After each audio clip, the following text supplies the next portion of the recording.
Hello everyone, my name is Binks and welcome back to Let's Play The Greatest Attorney 2 Resolve. This episode is going to be weird because this is the one that I'm trying to squeeze in. So, it's going to be weird because I'm squeezing it in between my hectic schedule, and so it's actually going to be broken up into segments because I don't know when and where I can record in between everything. I'm probably going to be interrupted a lot, so it's going to have a lot of editing, abrupt cuts and stuff. So I don't know how long it's going to be. I don't know how long it's going to take for me to end this case. But I am determined to have one full episode for you guys before my guest arrives. I want this to be done. I want this to be done and over with before my guest arrives, and I want this to be up for this coming week. So it'll probably be on the Friday because I already have recorded. I managed to record and somehow squeeze in 2 episodes of my other LP of the Deer Monster. Oh, that took a lot of work too to get those 2 episodes done. But yeah, I finished what I was doing for that game. So I have 2 episodes that I'll have on the Monday and Wednesday for that game.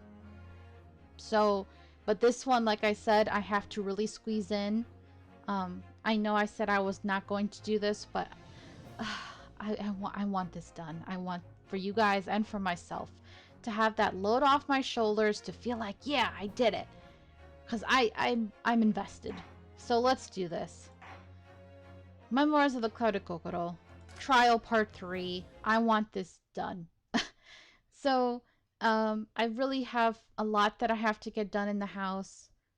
Technically, I'm supposed to be washing my hair right now. My mom's not home right now, and of course, she's gonna be like, "You're supposed to do this, this, that."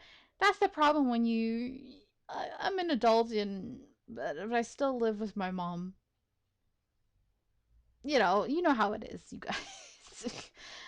But yeah, we're supposed to be preparing for my guests, so I have a lot on my plate. But I'm trying to squeeze everything in. So yeah, let's just get this ball rolling. I'm probably gonna have to only record about 10, 15-minute increments after work, whenever I can. So let's just do this. The anomaly of the note. I do remember now. It was a week ago. Peradventure.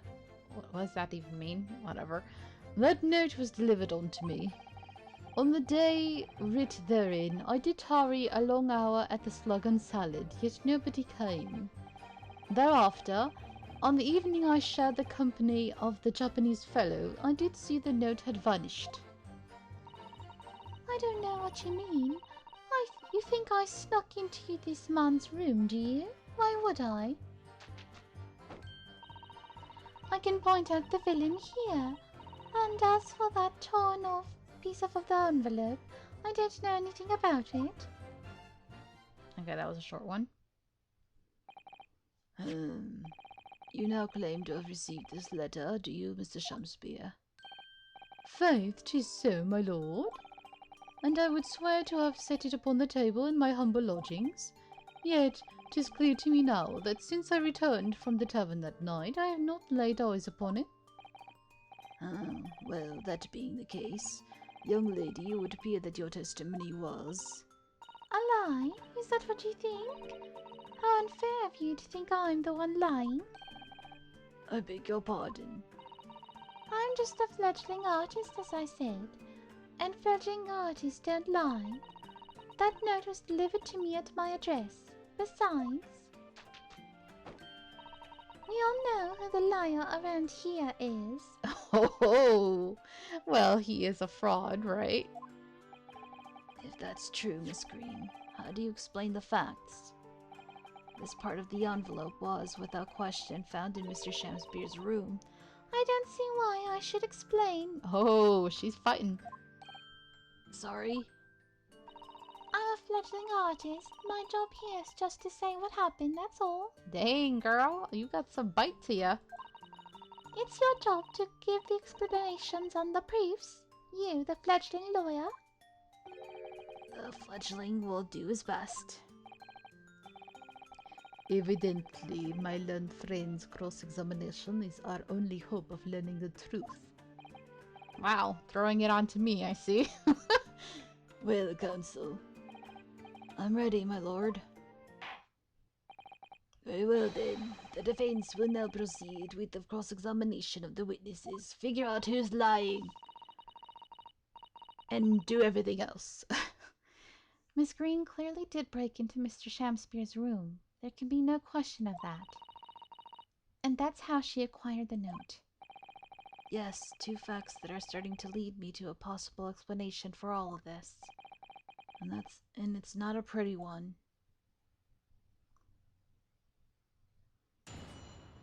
Okay. The anomaly of the note.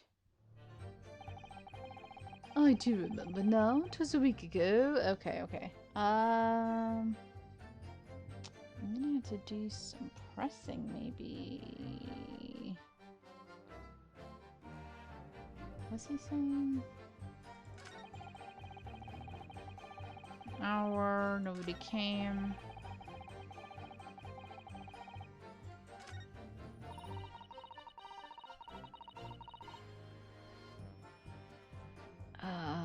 What evidence do I have again?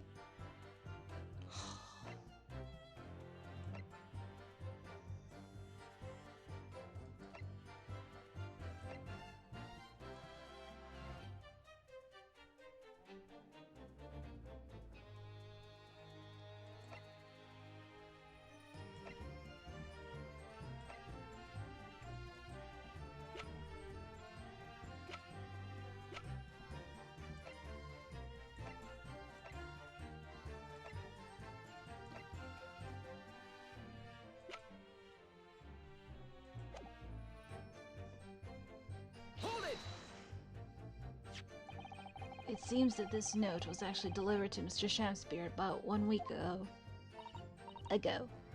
Oh, does it? But for some reason, it ended up in your possession. I can't think of any way that could have happened except for you breaking into Mr. Shamspeare's lodging. Objection! But for what reason would the witness have done that? They won't deny that Miss Green's possession of the note would appear to defy logic.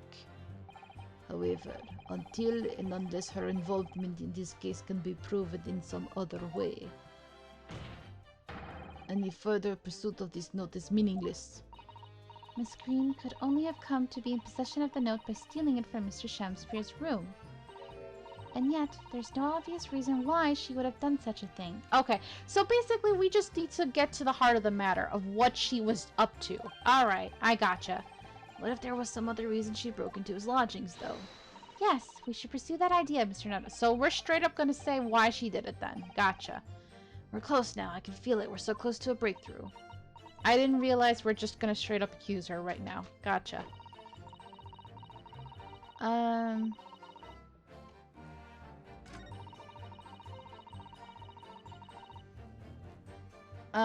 So we're just gonna accuse, actually, even though we're presenting evidence.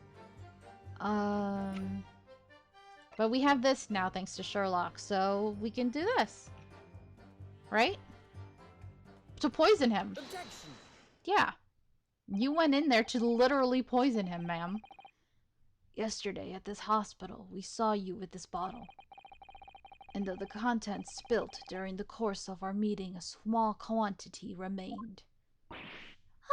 Oh shit! You're in trouble, I'm sorry. According to the defense's independent analysis, Mr. Holmes's chemistry set, the liquid that was still in the bottle was identified as strychnine. What? Strychnine? The very same poison that afflicted Mr. Shamspeare.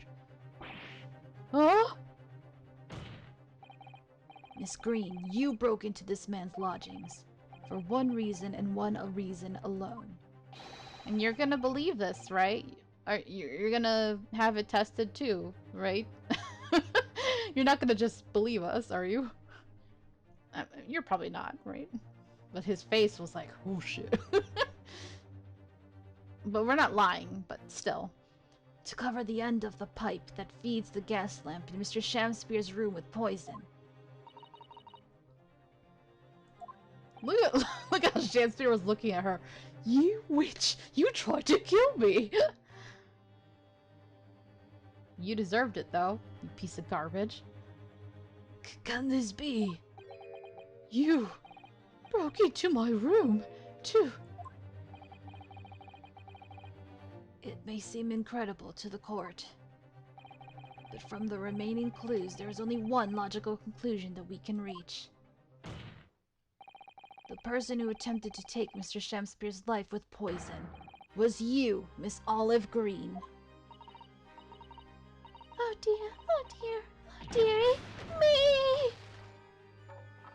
Uh-oh. Uh-oh! I've fallen and I can't get up! Order, order, order! Counsel, are you seriously suggesting this woman put poison on the end of the gas pipe with intent to kill? Yes, my lord. There's no other way to explain the facts. But if Miss Green did indeed set this odious trap 6 days ago, and the victim had put his mouth to that pipe that very evening as expected, the attempted murder would have happened 6 days ago, surely. Well, that's a very good point. Perhaps not, my lord. Oh? I beg your pardon? There was a significant police presence in the area that evening on account of the incident on Briar Road. Local residents were being interviewed throughout the night as part of the ongoing inquiry. God, accent won't let me pronounce. A circumspect criminal would likely have chosen not to carry out any wrongdoing at that time. Hey, Van Ziek's believing me. Lord Von Zeeks, you believe me? You're actually helping. Hey! And of course, the following morning there was more activity at Mr. Shamspeare's address. More activity. Ah, yes. Us. You mean his fellow lodger, Mr. Natsume, being arrested on suspicion of murder and us poking around, yep. That's right. And as the defense has already proposed, Mr. Shamspeare was meddling with the gas in the pipe for a very sinister reason himself. To cause the gas stove in Mr. Natsume's room to go out, thereby asphyxiating the occupant. But once Mr. Natsume had been arrested, his room was under constant surveillance by the police. In the circumstances, Mr. Shamspeare had no reason to blow air into the gas pipe. His intended victim being in a prison cell.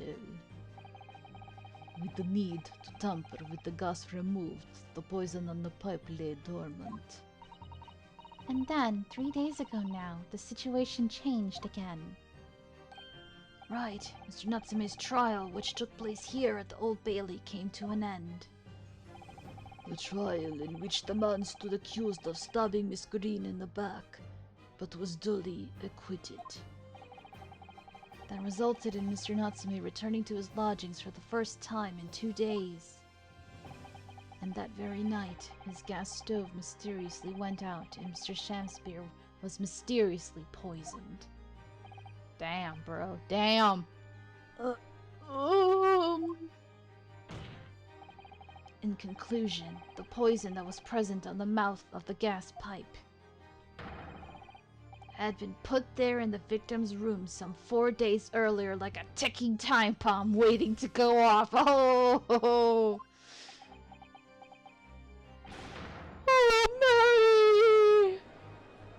no! They have her on a little box. That's cute.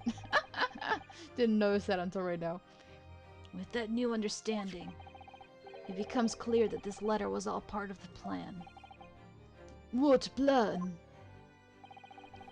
The court will recall that the note gave instructions to visit the Slug and Salad at 5 o'clock, and that the recipient should tell nobody else. The reason for those instructions are now clear. To ensure that that lodger would not be at home at the stated time. To make sure I wasn't home. Exactly. While you were out, Miss Green could safely slip into your room, knowing that she wouldn't be disturbed. You mean to say that letter? Was written by Miss Green, yes. And in order to cover her tracks, she took it away with her when she left. Just after she smeared poison over the mouth of the gas pipe in your room. But how did she know exactly? I mean, she knew exactly where the pipe was then? Order, order! What do you have to say for yourself, witness? I guess they know exactly where the pipe connects to the stove or whatever. I guess. That's all I can guess, I guess. I don't know. You poor woman. So sad. Just who are you? Why did you try to kill me? Miss Green's motive should be obvious.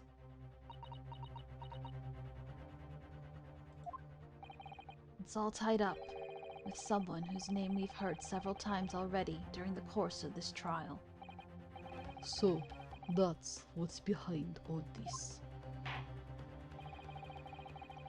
You will share your apparent understanding with the court, please, counsel. Which person is behind this woman's motive for the attack on the victim's life? This poor man. This poor soul. He seems so sweet. I'm so sad. Sometimes this game makes me really sad, you guys. Duncan Ross. That's right.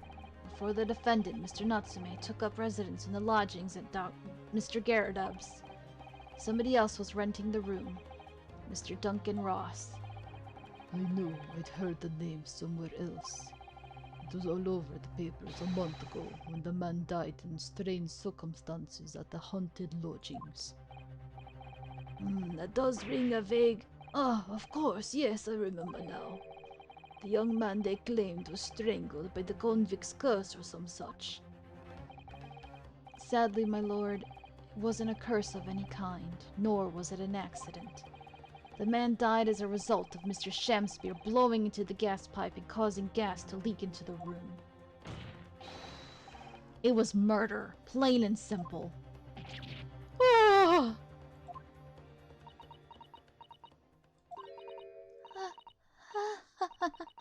Well, what do you know? The world is so unfair. Curses, curious deaths. That's all people care about. Why didn't you come forward if you'd figured it out and get him convicted the right way? Why? I know you wanted revenge, but this was not the right way, Olive. If it's an interesting story, they want to know. It doesn't cross their minds that real people are involved. And once they're bored, just 1 month later, once the story's lost its appeal, everyone's forgotten him. You mean you? Duncan Ross. Mr. Ross was Miss Green's fiancé. Fiancé? You may not have known until now who Miss Green really is, Mr. Shamspeare. But she's known exactly who you are all along. Because you're her sworn enemy. The murderer who took the life of the man she was to marry. Mary! He said marry earlier, but different meaning, I guess. Oh boy. Miss Green, is it not the case that in order to exact revenge on Mr. Shamspeare, you smeared poison over the end of the gas pipe? Oh, poor Olive. I really should stop recording, but this is too damn good. I'm probably gonna get caught red-handed. Oh, damn. Oh, Olive, you poor thing. This is all quite extraordinary. Am I correct in my understanding that you now accuse both parties, counsel? Each on different counts of murder? Oh. Oh, damn. One of them deserves to rot in hell, and the other one... Oh, this is... Ugh, damn.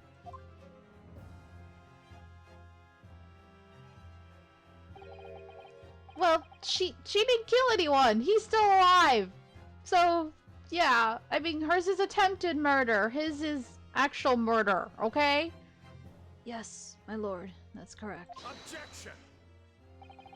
Inhaling so deeply, it appears that my fledgling learned friend has taken in a lungful of dubious gas that's causing his judgment to be clouded. What?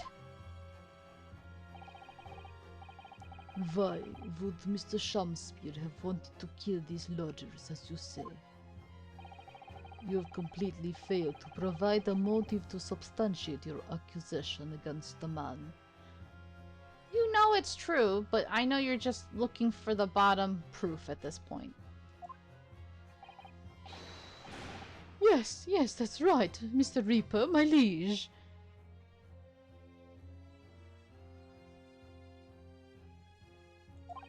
I have been slighted. 'Tis lies, all lies. I deny every utterance. Then you'll have to forgive me, Mr. Naruhodo, sir.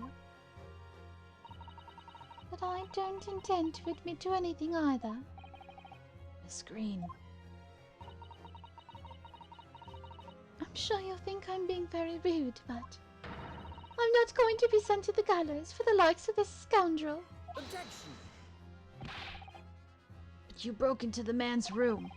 If you didn't do it to smear poison on the pipe, what was your reason?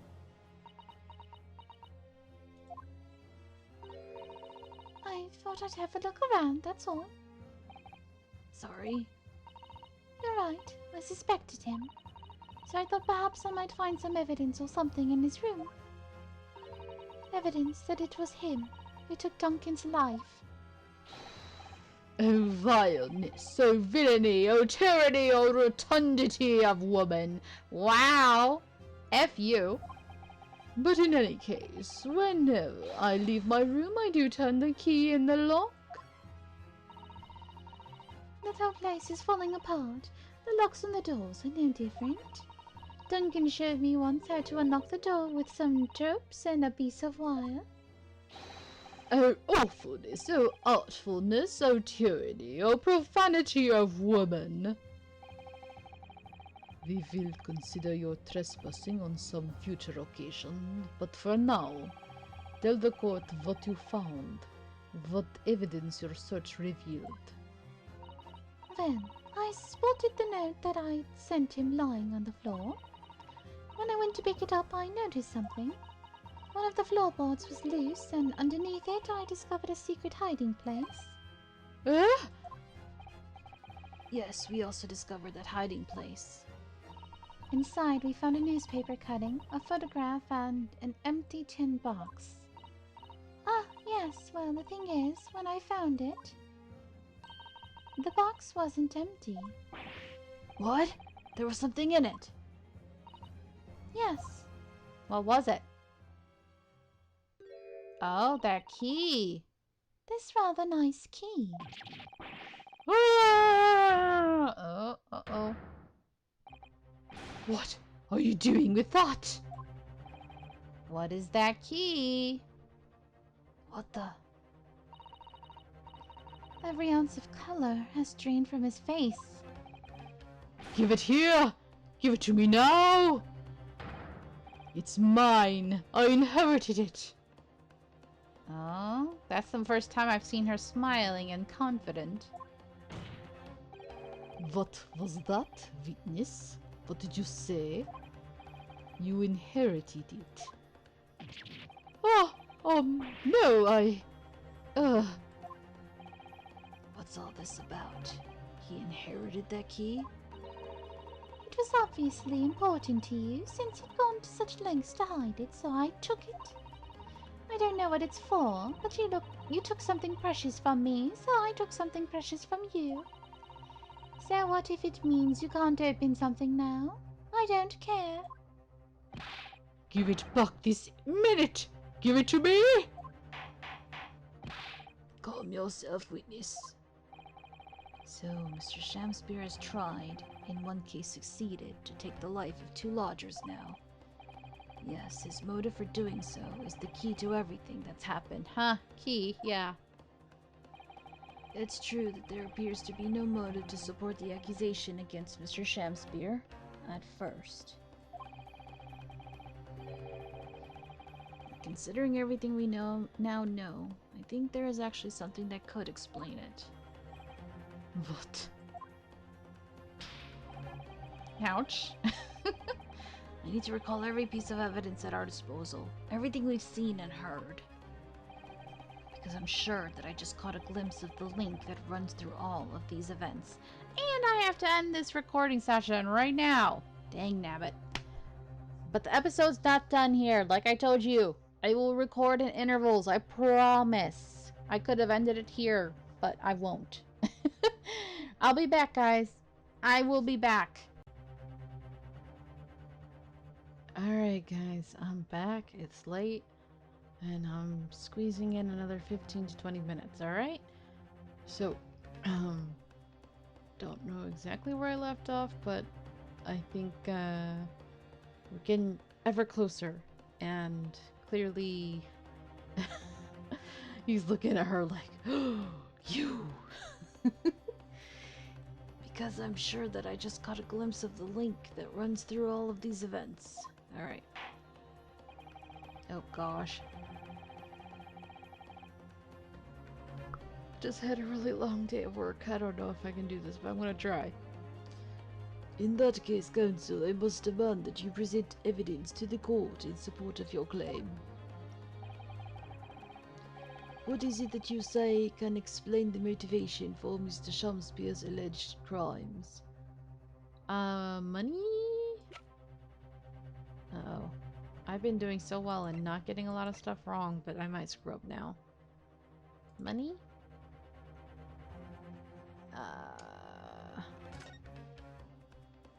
The loot, right? This, right? Take that! Yeah. That's an official police report, is it not? The Selden file. How did you get hold of that? Selden! The now sadly deceased Mr. Ross and the defendant, Mr. Natsume, have only one thing linking them. The fact that they had lodgings in the same room. Well, yes, we know this, certainly. A room that was formerly occupied by Selden. Until that is, he was arrested by Scotland Yard for his involvement in multiple burglaries. I see. And it so happens that the convict Selden left behind one very substantial mystery when he died. The some 1,000 pounds worth of loot that he stole, which as yet remains to be found. Ah, yes, of course. It's coming back to me now. It's written in his file here.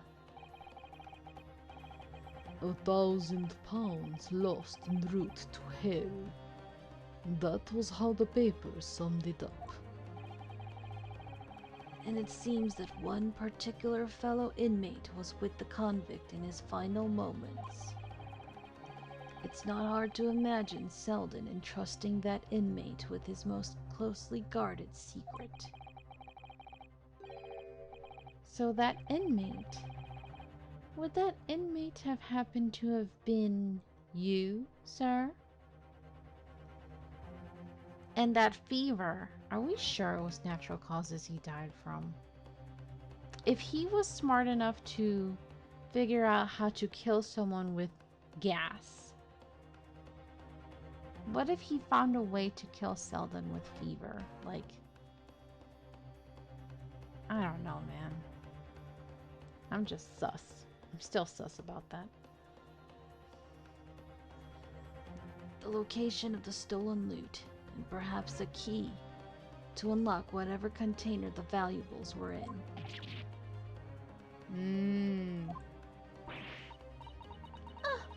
You mean this key is?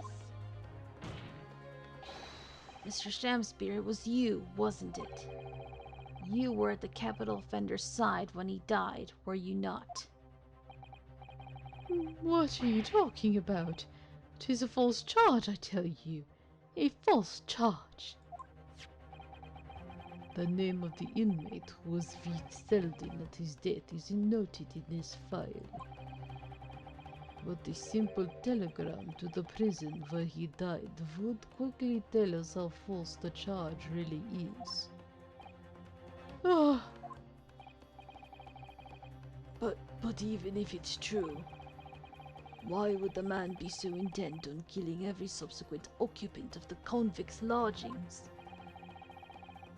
There's only one explanation for that, my lord. It was in that very room that Selden hid his loot.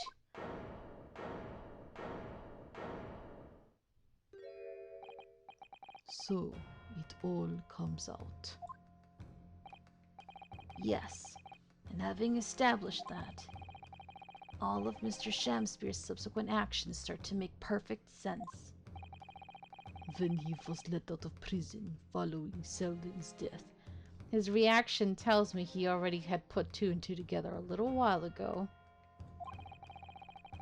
He made immediately for Mr. Gerard's lodgings in the hope of renting Selden's old room.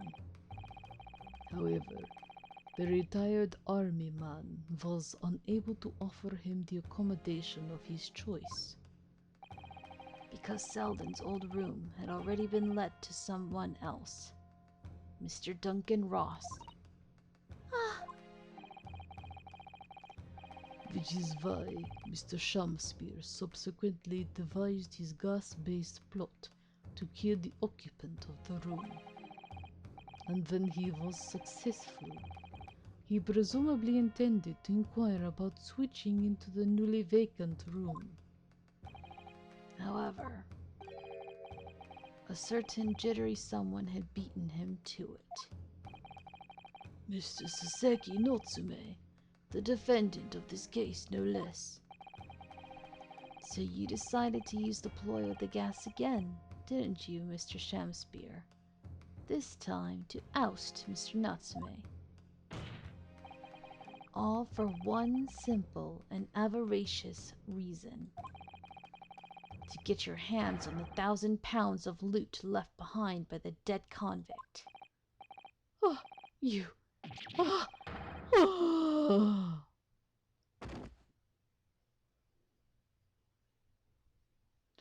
New pose. Looks like I'm gonna snuff it before they get to stretch me neck. Listen, I want you to have me loot. And if and get this to stop the coppers getting their mitts on it or something. It's hidden in the room where I was lodging when they got me. Here, this is the key to it. Take it. I think this is Selden. Always stay one step ahead, mate. See you in hell, I guess. Shamspeare.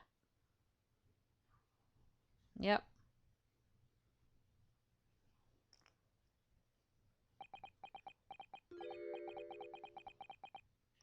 So he really was dying. Alright, hold on. Looks like I'm gonna snuff it before they get to stretch me neck. Okay, so he didn't kill him. Well, he could be lying, but if maybe they really were partners or buddies. And they did say it was natural causes. Because who knows, back then, like, they had diseases, you know? It could have been anything. They didn't have vaccinations, you know? Could have been any kind of disease or virus or something that nowadays they could treat easily with a vaccine or something. So he died, but he actually willingly might have given him the location and told him. Because how else would he have known where to go, I guess? It makes sense. I want you to have me loot anything to stop the coppers getting their... Just get their mitts on it. It's hidden in the room where I was lodging when they got me. Here's the key. Take it. always stay. It's mine. What did he just say? It's mine. That loot is mine. Huh? Oh, crazy face. Oh my god. Mr. Shamspear? It's all lies. I don't accept any of it. Or should I? After all, you don't have a shred of evidence. You can't prove I killed that fellow. Forsooth, I'm the victim here, remember? Isn't that right, ladies and gentlemen? He's gone crazy. If I don't admit to it, there's nothing you can do. You can't arrest me. For the time being, anyway. Verily, you can't arrest the victim, can you? Isn't that right, ladies and gentlemen? Oh, I'm so close. I just need a few more hours. What does that mean? I swore to myself that I'd get my hands on it, and I can almost taste it now.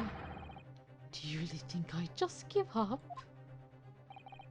There's no question in my mind now. This man is guilty through and through. But he seems so utterly intoxicated by the idea of that loot. I'm afraid that however hard you press him, he'll never admit to what he's done, Mr. Naruhodo. He's bonkers. There is a way. Pardon? There's one way I can finish him. No, don't kill him. Not that way. He's already committed the most heinous crimes to get his hands on that loot. Which means all we need to do is find it first. A fine plan. Were it not for the fact that the police thoroughly searched the room following the death of Mr. Rost. If it's there at all, it must be very well hidden indeed.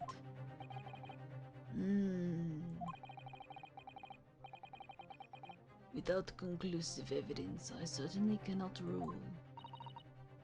If only. If only there was some way we could find the convict's loot quickly. This is the final piece in this complex puzzle. I think we might have it in our possession already. Or rather, I think we may well have something that can help us find where that loot is hidden. You still do this habit of raising your hand. My lord. Yes. Counsel. The defense would like to make a proposal about how to find the late convict's hidden loot. I believe we are already in possession of something that could give us a clue as to its whereabouts. You still gonna do your stupid little dance. Okay. It's our last chance, so it has to be worth a gamble. Besides, we've used the same technique once already, and it definitely paid off then.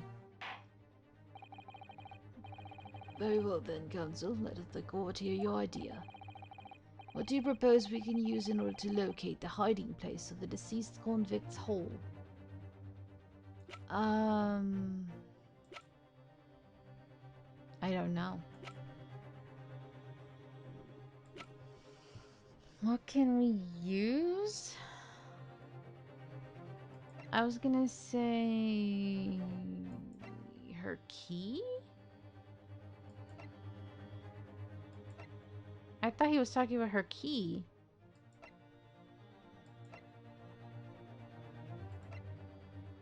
I thought that was the key to everything, but now I'm confused. Where is it? Where's the key? Oh, I don't know what you're talking about. Oh, what can we use? Uh-oh. What are you talking about, Willis? I'm confused. Sorry. Oh, I'm running out of time. I've only got 15 to 20 minutes.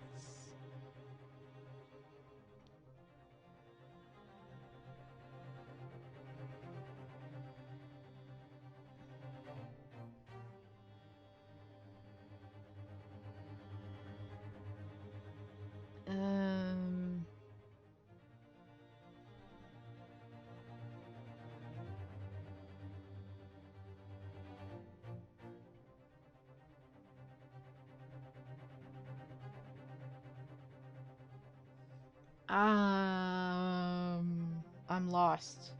I'm tired. Oh Lord. What do you propose we can use in order to locate a hiding place? My brain. Oh, wait. Hiding place. We've done it before. Handprint. Right. Can we? I don't know if they're gonna let us, though. We can try. They might not let us, though. Take that! If I'm not mistaken, those are Mr. Shamspeare's handprints on the wall of his lodgings. That's right, my lord. Exposed as a result of the defense's independent investigation of the scene. Based on a wonderful new discovery in the field of forensic science by the great detective, Mr. Holmes. A great detective? Is that some kind of joke? Do you really think I'm going to be daunted by a man with such a ridiculous title? Oh. Sherlock is there to defend himself this time. I should think the great bard ought to recognize such a title when he hears one. Mr. Shamspeare. Perhaps we should compete for the honor of most ridiculous title. Oh! 'Tis Sherlock Holmes himself! What are you doing here, great detective? Your usual haunts are the filthy back streets of the capital, are they not? Ah, Mr. Reaper, it's been too long. And I see your complexion has worsened since last we met. Mr. Holmes. He does know Lord Van Zeeks, then? Well enough to say something like that, in any case. Mr. Holmes. Though you may be heralded as a great detective by the population at large, that does not give you the right to come and go in my courtroom as you see fit. If I may, my lord, Mr. Holmes's newly developed scientific method has helped us to uncover vital clues in this case already. Clues, you say? I call them skin prints, my lord. My method identifies every location touched by an individual under scrutiny. It's the method by which we were able to ascertain this gentleman's gas pipe activities. Oh! You need only a small sample of something the individual has previously touched to make an indicator solution. In your case, sir, I used the teacup you had been holding. Elementary. So now, Mr. Naruhodo. Yes. What am I to use as a sample to make the indicator solution this time? Thank you for offering to help, Mr. Holmes. When the convict was arrested, he was living in what is now Soseki-san's room. You need a sample to help locate Selden's loot that's hidden in his old room. What form will the sample take?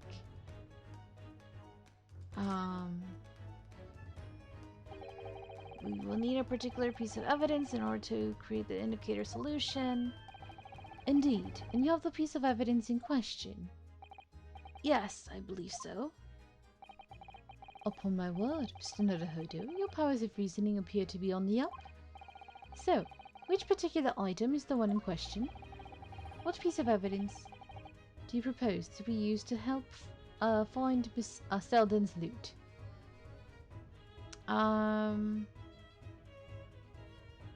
Selden's loot.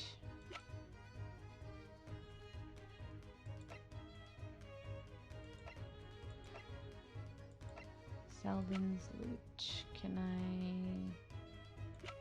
I... Wait. Where is the... Can I flip to profile? Can I not flip to profile? I thought I could flip the picture. Shoot. Is that not something I can do in this game? I thought I could flip to... I didn't even really read it. What was the other option? Oh, shoot. I didn't even... God, I'm so stupid. I'm trying to present the key. What was the other option? I don't have the key. I'm trying. I thought I could show the profile picture or something. I don't have the key. Ah, shoot. I don't have it. Oh, come on. What was the other option? I didn't even look. I'm so tired, you guys. That's my fault.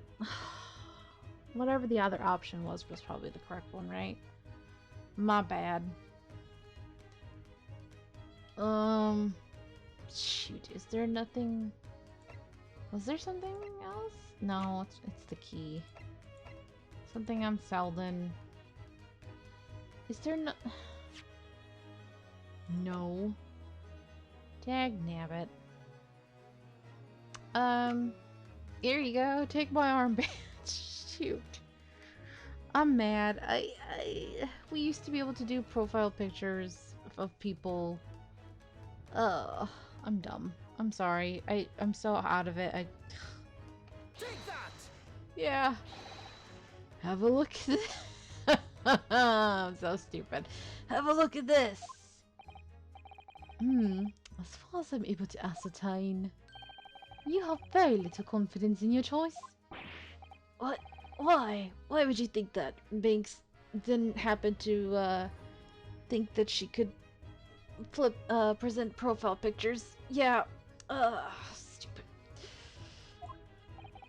My dear fellow, once again, there is no mystery.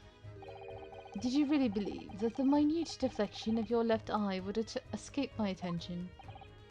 Dagnabbit, I was doing so well. Penalty. Oh, when is the last time I got a penalty in this game? It's probably been a while, hasn't it? Is this the first one I've gotten the whole game? Well, it's only case 2. It's probably the first and probably not the last. Dagnabbit. But I asked you to look at the evidence, not my eye. I think we need to reconsider this from the start, Mr. Nadahodo. Why do I feel as though Susato-san is studying my left eye now? I'm ready and waiting, Mr. Nadahodo. The rest is in your hands. What do you sample?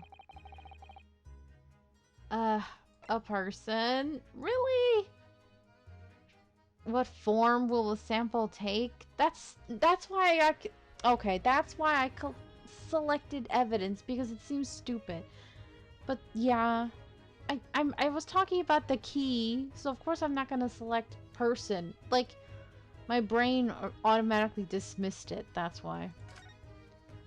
Fine. Ugh. Okay. It's because they don't have profile pictures. Got it. Mwah. We will need something of Selden's in order to create the indicator solution to find his loot.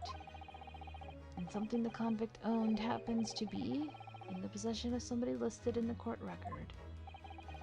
Upon my word, Mr. Naruhodo, your powers of reasoning appear to be on the up.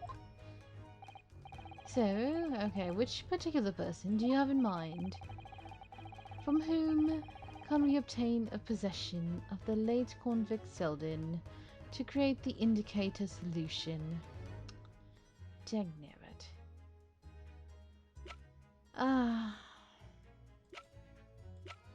Dagnabbit. Of course it's gonna be Olive, because she has the key. Take that! Miss Green. Me? What do you want with me? The key around your neck, if you please. Sorry? Oh, his creepy face. The key belonged to Selden. There will be remnants of secretions from the man's skin on its surface that we can use. Very true. That is the sample we need. Using it, we can create the indicator solution required for Mr. Holmes's skin print seeker. And find out exactly what Selden touched in the room that he used to rent. Oh! Mr. Shakespeare is one great to another, I assure you. If the late convict's hole is hidden somewhere in his former lodgings, I shall uncover it in no more than 30 minutes. Oh. So, Mr. Shamspeare, the truth is well within our grasp now, and as such, you will never get your hands on Selden's stolen wealth. In that case, I'll gladly let Mr. Holmes have this key. No! Give the key to me! The detective shan't have it. It's over, Mr. Shamspeare. No! No! You're out of options now. There's only one thing left for you to do. Admit your guilt. He's not gonna give in. Whoa! Oh, shameful spear! Despair! Be thy name! What the? Did he just fart out? Okay. Confetti? You don't get confetti, sir. I cannot believe that. That was a brief little break. Wow. That was a very quick breakdown. I cannot believe he literally farted out confetti in midair. The only ones allowed to get confetti are people who are found not guilty, sir. How dare you? I never intended to kill the man. I just wanted to drive him out of the room. That's all. So you'd have time to find the convict's haul of stolen goods.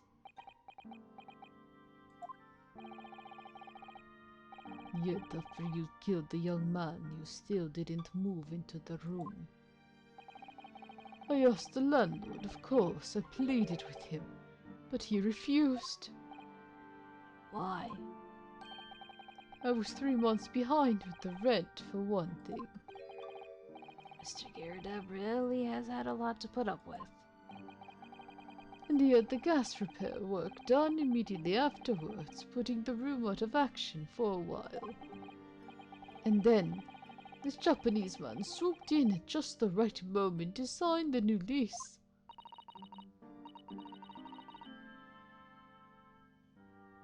Poor Mr. Natsume. What unfortunate timing. Then, 5 days ago, after the incident on Briar Road, when the Japanese fellow got himself arrested, I thought I'd finally have my chance, but it wasn't to be. No, the scene was sealed off and guarded by the police night and day. And, if I remember rightly, Mr. Holmes spent the whole day in there reading books. I couldn't even enter the room, let alone search for the loot. Which is why, on the day Mr. Natsume was acquitted and returned to his room, you once again tried your trick of blowing air into the gas pipe that feeds the stove in his room. Unbeknownst to you, however, that action would lead you into a deadly trap. I don't feel sorry for you. William Shamspeare. How does it go? To be or not to be? That is the question. From Shakespeare's Hamlet, Act 3, Scene 1. Well, let me tell you, in your case, it's not to be. That is the answer. You deserve to die for what you've done.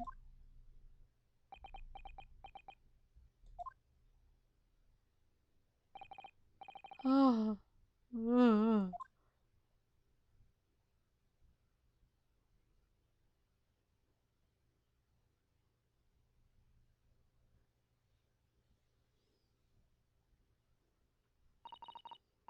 At first, I really did think it was just a terrible accident.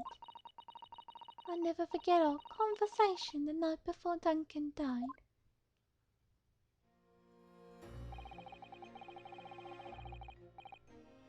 Oh, poor Duncan. Alright, I gotta stop recording. Ugh. I hate to leave it here. Bam. But I don't know how long.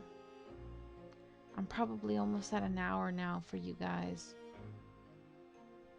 Oh, but don't worry, the episode is not gonna end because, like I said, we're pretty much at the end of the case, right? We probably only got, what, maybe another 15-20 minutes, maybe? I don't know. But I have to stop. I have to get ready for bed. I'm tired. I have work. So I will pick this up maybe tomorrow. I don't know. The week is almost over. I still got a couple more days until my guest arrives. So don't worry. I promise I will continue recording whenever I get a chance. All right? Hang in there. Okay, guys. Here's the brutal, honest truth. This is my second time recording the audio only for this episode. Something happened. I think something happened with my USB port from what I saw, and I lost my voice recording. And you guys already know that I am squeezing this recording sessions in last minute, so I'm pretty frustrated right now. So this is late commentary now. The timing is going to be off, so I'm very sorry, but it is what it is. So the gas supply in my new lodgings are a complete disaster, you know, Olive. The gas supply? Yes, the stove always seems to go out in the middle of the night for some reason. That's no joke. They say it's the convict's curse. Oh, Duncan, please, don't stay there. I don't care how cheap it is.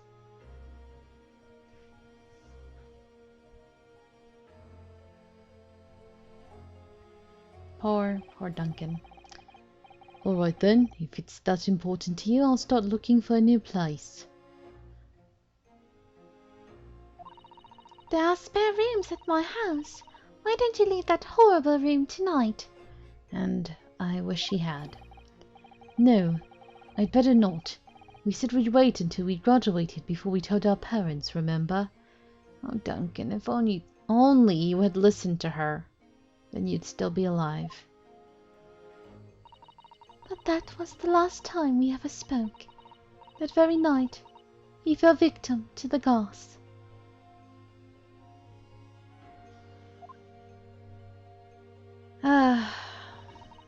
If only I'd known it was going to happen, I'd have insisted he left that horrible room that instant. But instead, all I've been left with is bitter regret. I stopped going to school. But something kept drawing me back to the house on Briar Road. I saw a stooped, Eastern-looking man with a moustache coming out of the house one day when I was there. He walked up the road to Grub's Grubbery for some food, so I followed him and sat myself down next to him. He had some watery-looking soup and started to pick a quarrel with the publican. And I remember saying, "What's a publican?" Like, I don't know, man. That place is cursed, I tell you, cursed! The ghost of that convict who used to live there is trying to suffocate me. And I was like, oh, that's how she found out.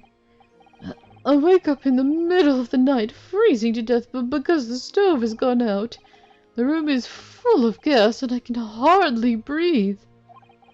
The pipes have been checked, no problem there. It's like I'm the problem. That's what they're thinking. But how could that be? Duncan was gone, and now this man had almost suffered the same fate. Could it really be a curse? And somehow she put two and two together. Then I remembered a rumor I'd heard about how the gas companies go around investigating the gas installations. A rumor? Oh, you mean...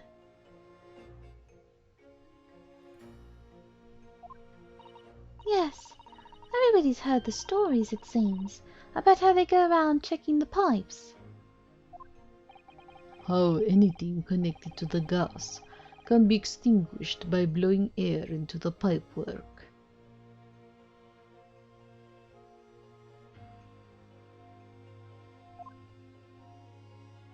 That's when it started. A little flicker of doubt in the back of my mind that just wouldn't go away. Was it really an accident, though? Once I'd had the idea, it wouldn't leave me alone. It plagued me day and night. So I bought this at one of the black markets in the East End. A black market? I'd never been. I just heard people talk about them, and you really can't buy anything you can think of there. In some ways, being able to get my hands on this so easily made me even more determined. I had to find out one way or another. Was Duncan's death an accident, or was it murder? And your chosen method for establishing the truth was simple, but highly effective. Smear poison on the gas pipe you suspected the man of tampering with, and wait. If Mr. Shakespeare was innocent, nothing would come of what you'd done. And I remember saying, like, huh, she's really smart, but also, like, this is some big leaps of logic that she took, you know? For her to really suspect Shakespeare of all people to do it, you know? But I guess she wouldn't suspect Garida because she knew how much he cared about Duncan, maybe?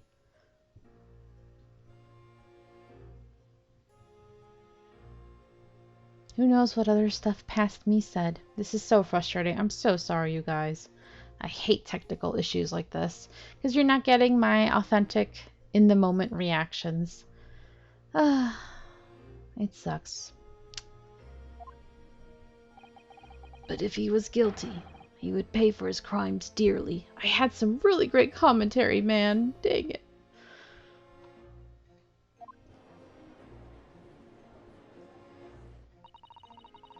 I found out the name of the man I suspected, William Shakespeare.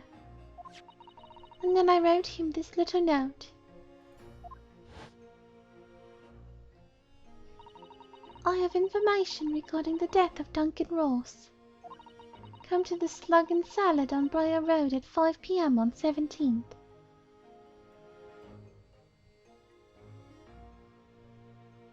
I mean, I'm glad I recorded the visual and audio of the game, but it just didn't record my audio. So weird. And I did see a pop-up of it saying something was wrong with the USB, like something about an outage, which just continues to prove that I've been having electrical issues in my home. Yeah. Who knows what else I freaking said at this time for me to be paused so long. Great. I need electrician work. Come fix my house. Please.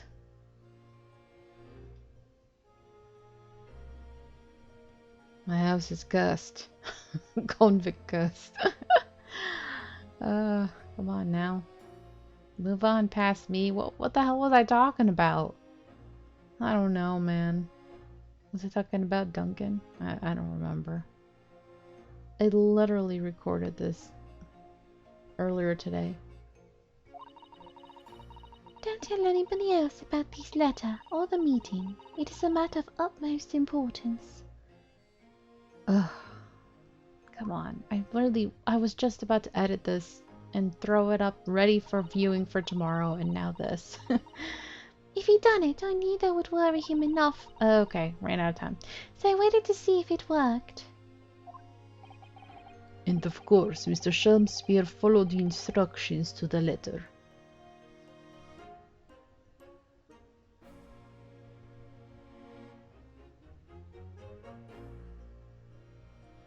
Man, sometimes I take my time reading these lines and then other times I speed through it.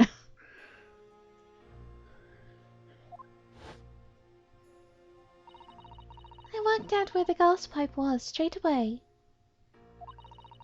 So I smeared a good amount of the poison I'd bought all around the mouth of the pipe. All the time praying that the devil's work wouldn't be done and that it was all just some wild fantasy.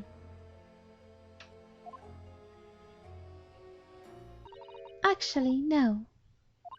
All the time praying that the devil's work would be done and that the culprit would get his just deserts. Can't blame you, girl. He's a jerk for what he did.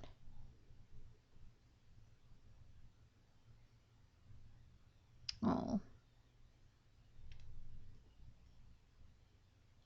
Poor Duncan. If only, if only.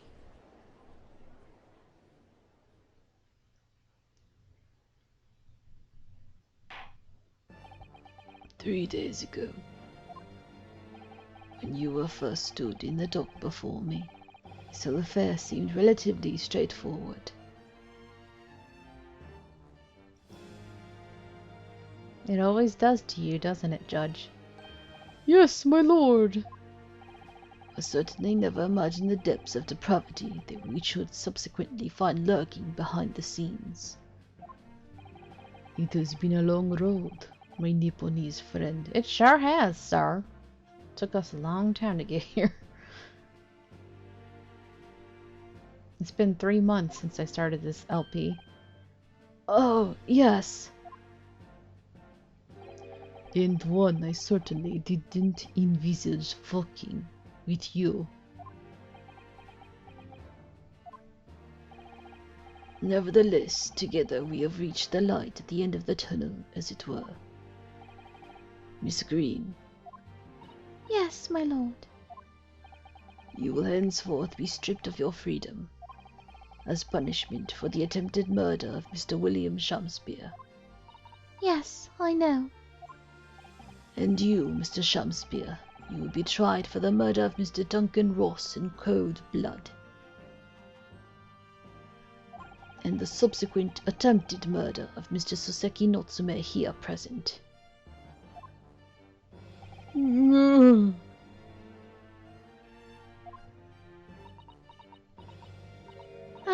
Mr. Naruhodo. Yes. Yesterday, at the hospital, when you and your friends stopped me From ending your life by drinking what was left in the poison bottle.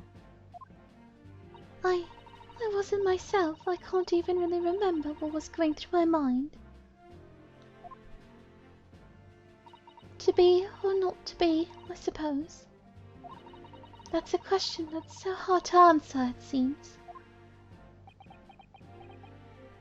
Well, personally, I'm glad of your being here, Miss Green.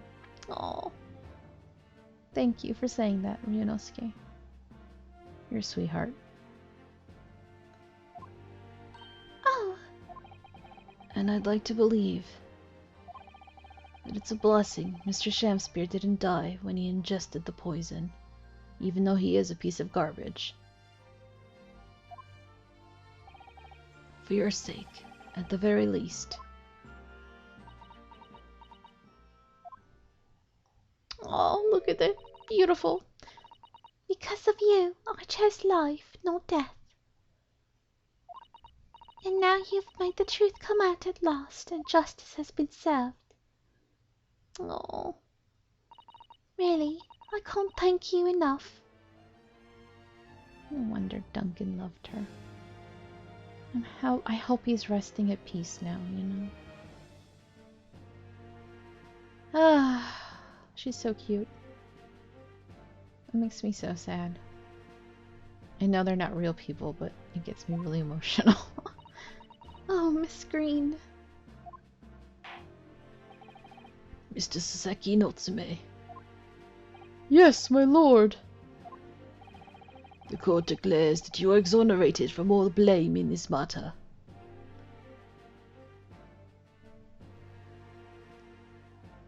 You've had some bad luck, dude. Accordingly, I would call upon the ladies and gentlemen of the jury to present a verdict of not guilty. We are in full agreement, my lord. In that case, I hereby declare the defendant not guilty. Alright, let's celebrate. Confetti! And fireworks indoors somehow. Yes, yes, yes. Celebration. Woohoo, party. Court is adjourned, finally. Let's all get the heck out of here. Binks is free at last. Binks is happy. Not happy to have to re-record this, but happy that it's over. Alright. But of course there's always after stuff, so February 23rd, 3:24 p.m. Oh, yes, yes, at last. Freedom! Divine justice duly done! Divine justice? My dear fellow, if there were any divine justice in this world, you would shave that mustache. No! This has nothing to do with my mustache, you jerk! Some say that a luxuriant mustache is a sign of physical prowess, Mr. Holmes. Locum student Mr. Naruhodo Esquire, once again, you saved my ass! You've saved me from doom! I'm very happy to have been able to help Mr. Natsume for free yet again. Congratulations on your acquittal. You're second in almost as many days. You're almost going for a record, dude. I mean, I kind of went for the same record as well, so... I was first acquainted with and gained affection for English literature whilst in our great homeland empire. And then, by a twist of fate, I was brought to the land that bore the fruit of that literature. Only... the city of bricks and mortar became my prison, literally. Try as I might, I never found my feet here. Everybody's just really rude here. Really cruel to me. In the end, I confined myself to my room and lived life through friendly old books. You've had such a difficult time, haven't you? Oh, but a week ago now.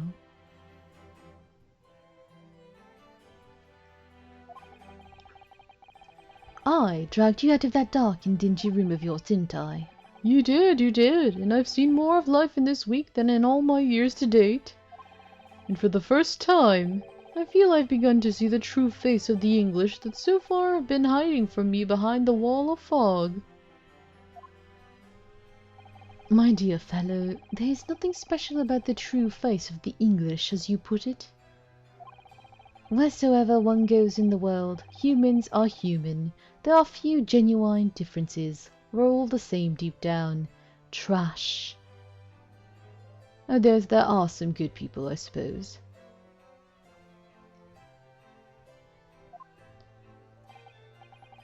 Yes, I think you're right. I finally started to see that, and I've come to understand something. I've worked out why I was attracted to English literature in the first place. It made me see that whatever our nationality, we humans all have the same hopes and fears. We're all just doing our best to live. Well said. I've come to feel the same way. We're all just trying to make money and live, man. I've made a decision too. I'm going to cut short my study tour here and return to Japan. Time to GTFO. Yep. I don't blame you. That's what I would do if I were you. What? Just when we become friends here in England. What a terrible shame. Though I suppose if you stayed any longer, you'd probably be arrested again.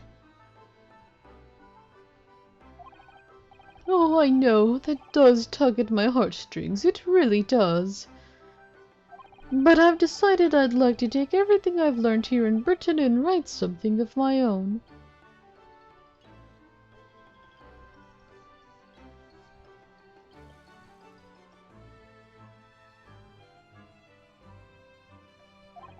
A novel of sorts, I suppose. Oh my! So you'll be creating your own literature, Mr. Natsume. How wonderful! Oh, well, no, I mean, I wouldn't presume to call it literature. Why not? When that is precisely the definition, Mr. Mustache. I suppose you're right, yes. It will, in a way, be literature, but as of now, all I know is that I'd like to try my hand at writing. I have no delusions of grandeur. I, for one, would love to read your work. Well, all things considered, it may be for the best. After all, you have once again emerged victorious from a battle with the Reaper. That's very true. And there is no salvation for a person in the dock when the Reaper is the prosecutor. Y'all are trying to scare him, huh?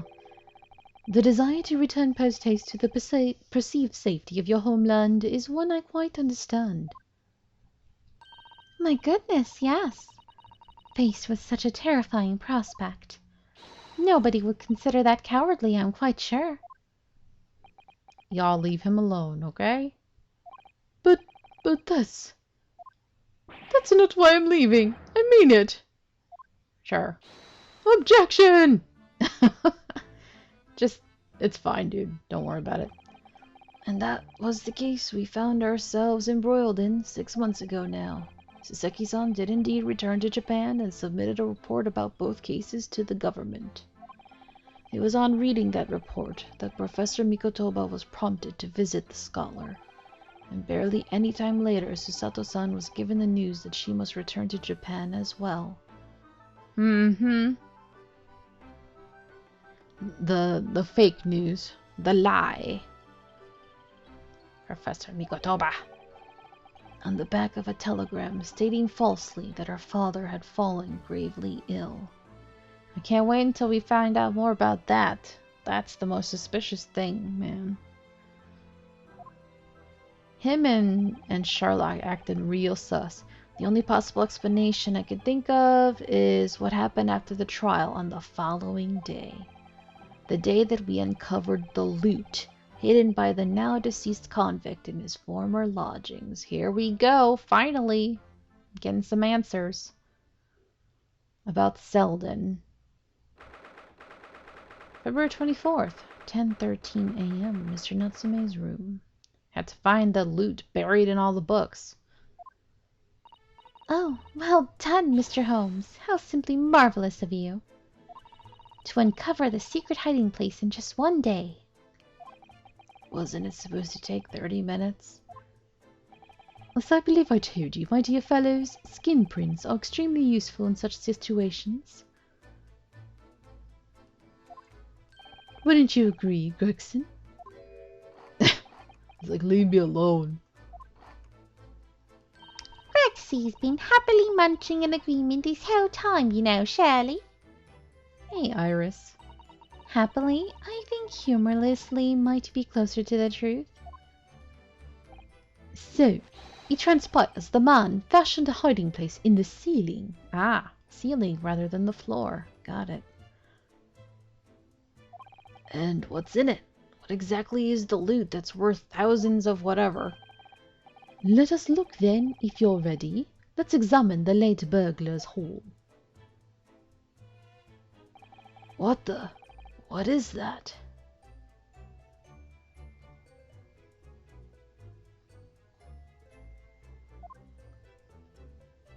La gasp. That ain't no coins, y'all. Looks to be some sort of neckband or collar. Like an animal collar, maybe. And that looks like blood. And it could be worth a lot because those look like diamonds. Well, not diamonds, but like jewels on the outside. That looks very expensive. So this looks like it could be evidence of a crime or something. So, like, I don't know if he was like blackmailing someone is what I was saying, I remember. Like, this is shady. And if Mikotoba reacted the way he did and Sherlock did, because he was like, you guys don't talk about this, don't write about it, like, I see a letter B. Like, this is super weird, you guys. So I'm like, oh, is this connected to case 4 or case 5? Like, is it going into the next case? This is case 2. So I don't know if this is going into case 3 or case 4 or case 5. I don't know. This is huge, for sure.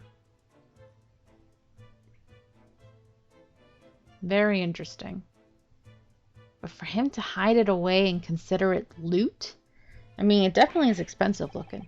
A collar. It's huge, though. And that's the weird part, too. The fact that he says it's huge. And look at all the gemstones set in it. I can see why it was claimed to be worth £1,000. Perhaps I could have it as a belt. For her to say as a belt, though? Oh, have you noticed on the inside there? There are some dark stains. That look like blood. You don't think? I mean, they do look very red. It could be wine if it's not blood, maybe, but I mean, that's a weird location, right? They could be blood. Do you? I mean, there's quite a lot of it. On second thoughts, perhaps I won't have it as a belt. It's weird because it's at the inside of the collar, not on the outside, right? That's what's weird too. And if it's so big, I was like, what kind of animal could it be? If it's that big that she wants it as a belt, I was like, a bear, maybe? Like, it can't be a dog. Then, of course, there's this emblem here. A large letter B and a small crown, Which made me go, oh, a crown? Like freaking royalty? And I was like, oh, that could be like, this is a huge conspiracy then. What does it signify, do you think? Frickin' royalty would explain a lot. Oh, I hadn't noticed that. I feel as though I've seen that emblem somewhere before, you know. Where could it have been? Interesting. I'm fascinated. I'm excited. And that's enough of that, I think. And his reaction is the most interesting, of course. What? What's the matter with Mr. Holmes? All the color has drained from his face. Well, Inspector, I believe you ought to be taking this, aren't you? How quick you are to pawn it off.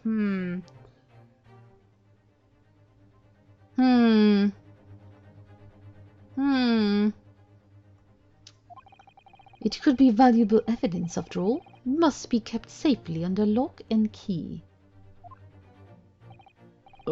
Yes. Get your grubby hands off that, you lot. Hand it over now.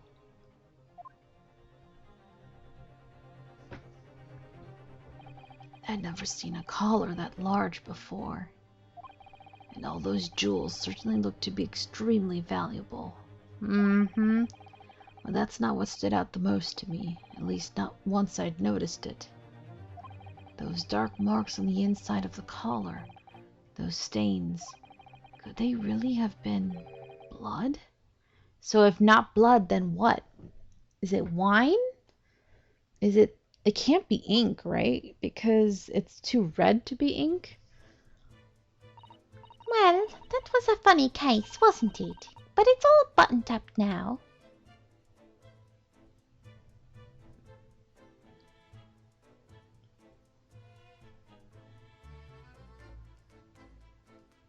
Okay.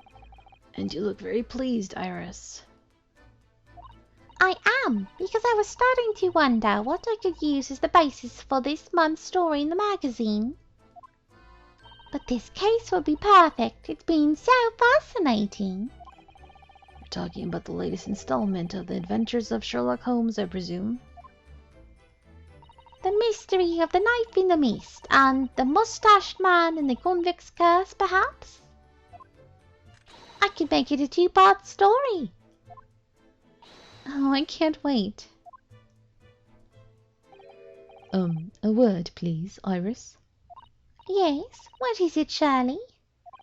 I'm sorry, but you can't write about this case. It's out of the question. Aha.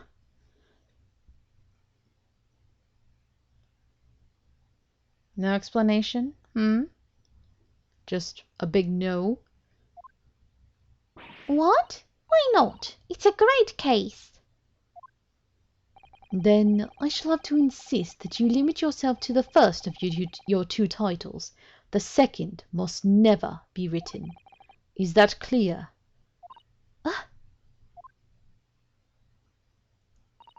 Yes. She didn't even question him.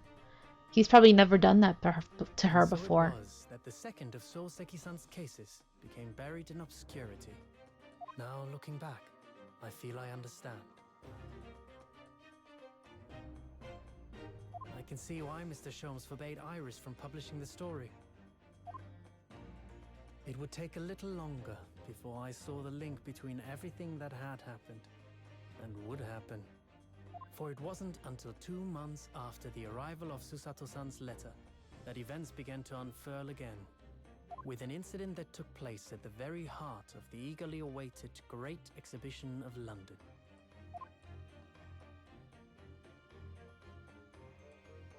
Sorry, I forgot he was voice acting here. My bad.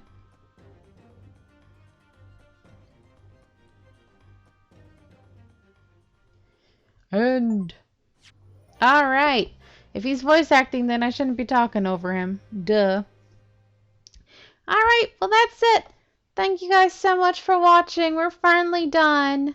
Sorry I had to re-record and not have my in-the-moment authentic reactions, but you know, technology be the way it be. So, yay. Finally, so I'll be taking that 2-week break now. Thanks for watching. Bye-bye.